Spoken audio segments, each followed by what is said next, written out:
इस्लामाबाद और रावलपिंडी में धमाकों की आवाजें सुनी गई हैं। ये धमाके किस नौइयत के हैं, इस मुतालिक अभी तफसीलात आ रही हैं। इस्लामाबाद का मैरियट होटल में बहुत जबरदस्त धमाका हुआ है और वहां पे काफी बड़ा अटैक हुआ है।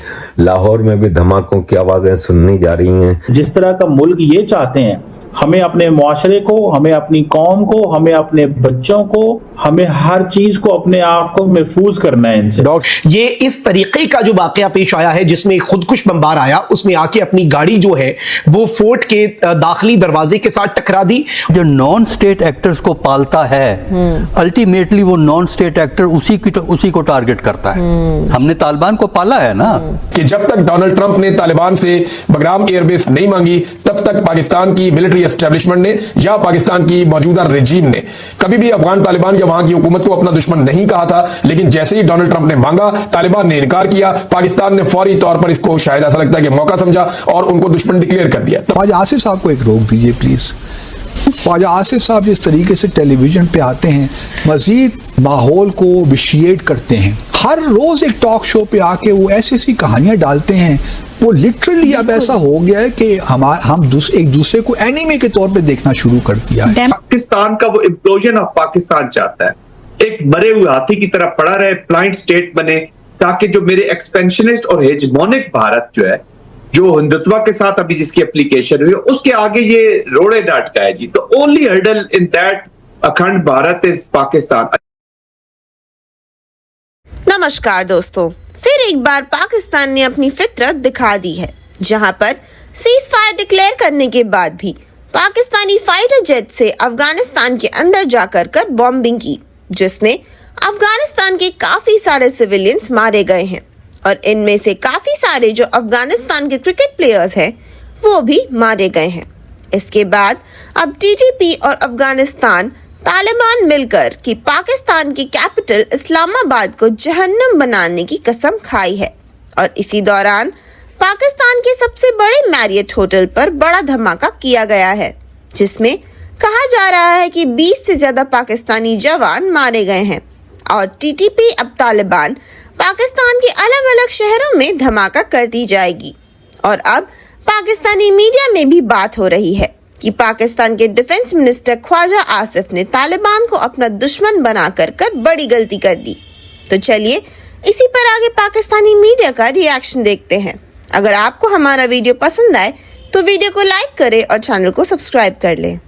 नॉर्थ वजीरिस्तान जिले के अंदर खैबर पख्तूनख्वा में, और ये खादी फोर्ट है बेसिकली, इसके अंदर ये एक धमाका किया गया और एक खुदकुश बमबार बिल्कुल उसी तरीके से जैसे कुछ हफ्ते कबल बलूचिस्तान के दारुल हुकूमत क्वेटा में एफसी के हेडक्वार्टर्स पर हमला करने की कोशिश की। और ये खारजियों का और दहशतगर्दों का एक नया तरीका है। यह तरीका यह है कि एक गाड़ी के अंदर धमाका खेज मवाद होता है, खुदकुश बमबार आता है, वो उस गाड़ी को मरकजी दरवाजे से टकराता है, नुकसान होता है, अफरा तफरी मचती है, दीवार गिरती है और उसकी आड़ में जो दहशतगर्द हैं वो फिर उस बिल्डिंग के अंदर, उस हेडक्वार्टर के अंदर दाखिल हो जाते हैं। और अब नाज़रीन किराम, पाकिस्तान की अफवाज के किले के अंदर खाड़ी फोर्ट जो है उसके अंदर ये इस तरीके का जो वाकया पेश आया है जिसमें खुदकुश बमबार आया, उसने आके अपनी गाड़ी जो है वो फोर्ट के दाखिली दरवाजे के साथ टकरा दी और जो वहां पर सिक्योरिटी पर मामूर हमारे जवान थे उन्होंने फौरी तौर पर जवाब दिया।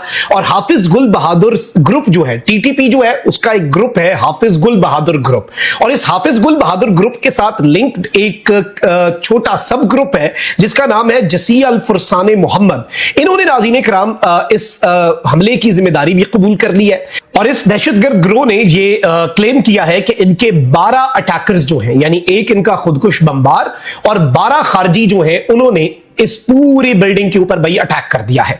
अब असल चीज ये थी कि प्रेमिसेस में दाखिल होना है, बड़े पैमाने पर नुकसान पहुंचाना है। इन दहशतगर्दों के पास भारी भरकम असला जो है वो भी मौजूद था। नॉन स्टेट एक्टर्स को पालता है अल्टीमेटली वो नॉन स्टेट एक्टर उसी को टारगेट करता है। हमने तालिबान को पाला है ना।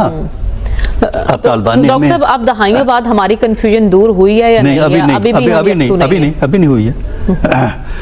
सोचने पे बात कर रहे हैं। अब देखिए, इस वक्त पाकिस्तान को 5 फ्रंट्स पे चैलेंजेस हैं।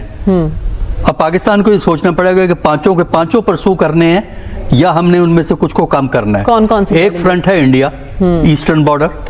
दूसरा फ्रंट है आपका वेस्टर्न बॉर्डर अफगानिस्तान। तीसरा फ्रंट है आपका टेररिज्म, जो ट्राइबल एरिया में खसूसन केपी में जो बेसिकली ज्यादा ट्राइबल एरिया में हो रहा है, जो कभी ट्राइबल एरिया कहलाते थे, अच्छा, और बलूचिस्तान में हो रहा है। तीसरा फ्रंट है। चौथा फ्रंट पीटीआई है, जिसका हुकूमत का फ्रंट है अंदरूनी तौर पर। अंदरूनी तौर पे। और पांचवा फ्रंट जो है वो लेटेस्ट इन्होंने तैयार किया है अभी, उस पर हम बात करेंगे प्रोग्राम में आगे चल के। तो लेकिन डॉक्टर साहब, जो ख्वाजा आसिफ कह रहे हैं कि अफगानिस्तान इंडिया की प्रॉक्सी के तौर पर काम कर रहा है। देखिए बात सुनिए, एक तो यह है कि इंडिया डेफिनेटली इससे फायदा उठाएगा। माजी में भी इंडिया ने इससे फायदा उठाया है, क्योंकि इससे प्रेशर बिल्ड किया जा सकता है पाकिस्तान पे, जो माजी में भी किया है। उससे अफगानिस्तान का भी एजेंडा चलता है और इंडिया का भी एजेंडा चलता है। तो लिहाजा तालिबान अब उनकी तरफ अकोमोडेटिंग होंगे। लेकिन इसके बावजूद मेरी आर्गुमेंट ये है कि इस जो कुछ हुआ है हालिया दिनों में इसको इंडिया का स्पॉन्सर ना कहें, बल्कि आप ये ना कहें कि जनाब वो इंडिया की बेहस्ट पे, इंडिया के कहने पे अफगानिस्तान कर रहा है। अफगानिस्तान को एक सेपरेट सॉवरन एंटिटी के तौर पे ट्रीट करें, उसको जो है ना उसका सबऑर्डिनेट ना बनाएं इंडिया का। अच्छा। इसलिए कि सबऑर्डिनेट बना के आप खुद अपने पांव पे कुल्हाड़ी मार रहे हैं। उनकी एक ऑटोनमस हैसियत भी है, इंडिया के करीब हैं, हो जाएंगे अब। लेकिन ये तालिबान जानते हैं कि दुनिया में अब इनको आहिस्ता आहिस्ता तस्लीम दुनिया कर रही है, क्योंकि इनका पूरे मुल्क में कंट्रोल है। लास्ट टाइम इनका पूरे मुल्क में कंट्रोल नहीं था, ख़ास तौर पर नदरन एरियाज़ में जो अहमद शाह मसूद वगैरह थे वो काफ़ी एक्टिव थे। इस वक्त जो है इनका सारा एरिया इनके कंट्रोल में है और उनको बड़ा एतमाद है कि हम जो है तब्दीलियाँ ला रहे हैं और अपने हिसाब से ला रहे हैं और दुनिया को कोई एतराज़ भी नहीं है।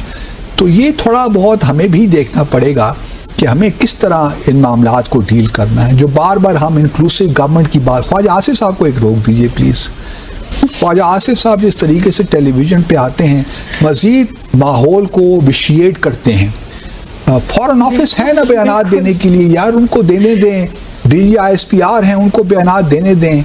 हर रोज़ एक टॉक शो पे आके वो ऐसी कहानियाँ डालते हैं, वो लिटरली अब ऐसा हो गया है कि हम एक दूसरे को एनिमे के तौर पे देखना शुरू कर दिया है। ख्वाजा आसिफ का उनको पता ही नहीं है कि मामलात के। दूसरा देखिए, एक और ही बड़ी बदकिस्मती है कि पिछले 3 सफ़रा जो पाकिस्तान के काबुल में रहे हैं, उनको पश्तो दरी बोलने नहीं आती।